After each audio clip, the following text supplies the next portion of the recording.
How much does it cost to start a WordPress blog? That's the topic that we're talking about today on Monday Motivator. My name is Paul Toby. Thanks for joining me. Some of the things that we're going to be talking about today are all the costs associated with starting your WordPress blog. And we're going to talk about one thing you should absolutely do that most people do not do when it comes to starting a blog on WordPress.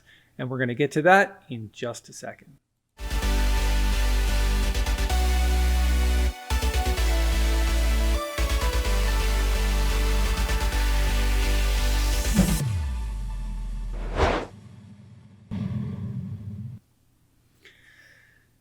So you're here because you're thinking, okay, I'm going to start a WordPress blog, or I've already started one and maybe I'm paying too much in comparison to other third-party solutions like Wix. My personal preference has always been WordPress. We build 100% of the websites for our clients on WordPress. Every website that I own and operate is run on WordPress. And there is a significant cost savings to WordPress if you know what you're doing. So today I'm going to go through all of the things that I think you need to get started. And of course, you're probably thinking, well, I've never built a website before. Do I have the skills that I need to do it? And we're even going to cover that subject as well. And then when we get to the end, I'm going to talk about something you absolutely need to do that most people do not when they first start their WordPress website. So let's first talk about hosting. And I've pulled up this screen here from a site, a company called SiteGround, which we've been working with for many years. We find that their service is pretty good. You can always get somebody on the phone. They have great ticket support. And if you're just starting out your website and you don't have a lot of traffic and you're just beginning, you might want to consider the startup WordPress hosting. So managed WordPress hosting means it's basically hosting that's built specifically for WordPress. You can see the price there. It's only $6.99 a month, which is fairly inexpensive. And you've got a few things here that I think you need to be aware of. So let's just grab something to write with here. Some things that I think are important is this is for security. So if you're going to take credit cards or make your website more secure, you need an SSL certificate that comes with it. Another one is daily backups. One of the things that WordPress has built a reputation on is maybe not being the most secure environment, but with daily backups, even if you do run into a problem and you make mistakes or it gets hacked, there's always a backup that you can rely on.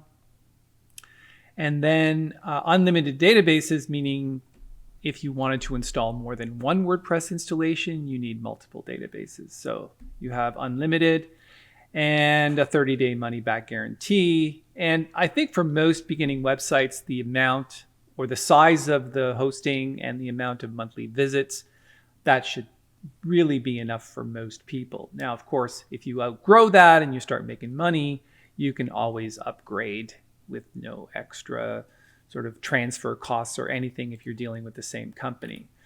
So that's hosting. And then you're thinking, okay, well, once I've got WordPress installed and it comes pre-installed on SiteGround, once I have that, how do I actually build web pages? So I'm going to introduce you to Elementor. It is literally the world's #1 website builder, and it's made it easy for a lot of people, much easier than it used to be.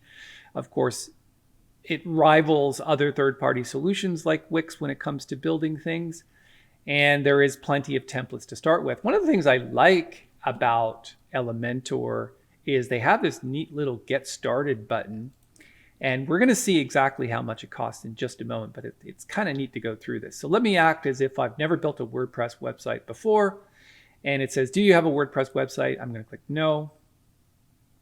I think this is a great way to onboard people, by the way. Choose a hosting provider for your site. We're not going to choose either of these, but anyway, let's just pick that. And actually, it usually gives me more questions than that. So maybe it's because I've already been through it on this browser. So what I'm going to suggest is maybe you just go through it. There's a bunch of questions about whether it's, for business or for personal use. And there's just all of these questions, which leads you to the pricing. And that's what we're going to discover right now. So Elementor pricing, which it should have taken me to.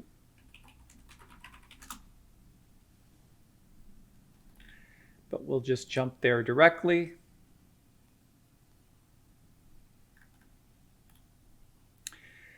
So literally one website is $50 a year. So that kind of gives you an indication of what it's going to cost to use one of these builders. Do you absolutely need a builder?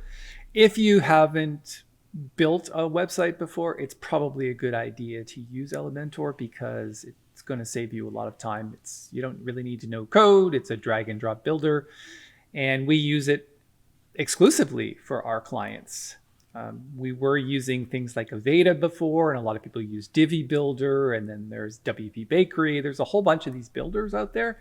We just find that Elementor is the most versatile, and we think that it's a good deal. Now, there is a free out-of-the-box version of Elementor that you can upload through the WordPress repository, or download through the WordPress repository, or just install right inside of WordPress when you go to add a plugin. But it has some limitations, although it might be a good idea just to start there. And then if you need the pro version, it's literally $50 a year. And I don't think that's really for the software. That's so you can get technical support, and you may need some help there. Then once you've got that installed, Elementor comes with all of these templates. There are some paid templates, what they call pro template kits, but we find that for most people, one of the templates should be good enough to get you going.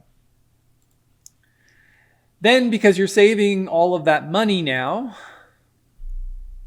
it might be a good idea to, in the beginning, at least start building a mailing list. One of the things that we've learned over the years is that the money is in the mailing list, because people don't buy when you're ready to sell. They buy when they're ready.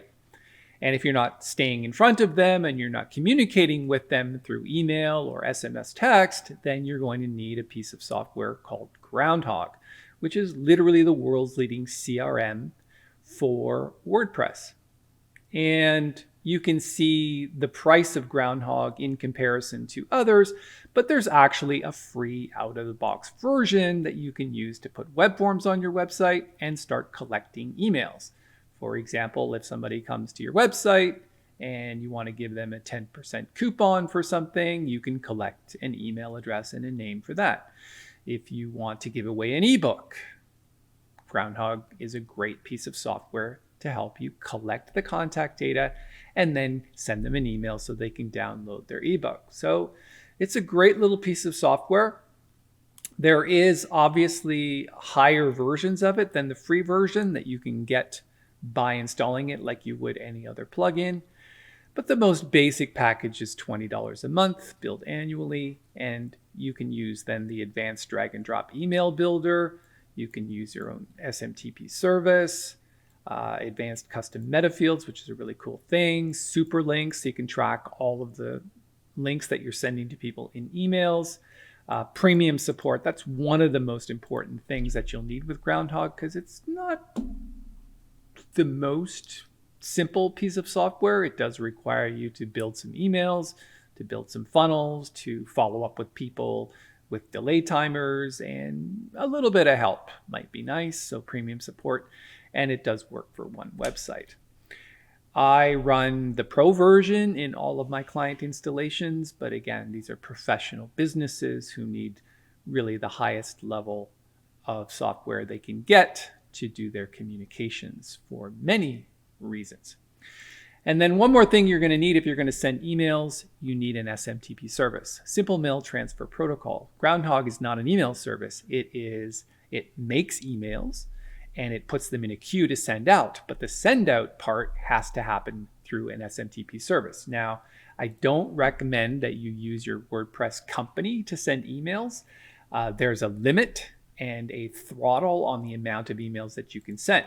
However, Sendgrid, for up to 100 emails a day, is free forever. And I'm assuming if you're sending more than 100 emails a day, you're probably making a little bit of money from your blog. And so you want to graduate to the $15 a month plan. And as I mentioned in the beginning, one thing that a lot of people avoid with WordPress is security. So one neat little plugin that's absolutely free that can help you. It changes the standard WordPress login page to a different URL, any URL that you decide. For example, it could be yourdomain.com/ this is my secure login page, could be your URL. And of course, what hackers try to do is they try to hack or brute force the guessing of email addresses and passwords through the typical WordPress login page. So that kind of avoids that. So that's one thing that I think you absolutely need. So that's my stuff about WordPress. You can see that overall the cost to starting your WordPress blog is really not that much. And I highly recommend that if you have any information or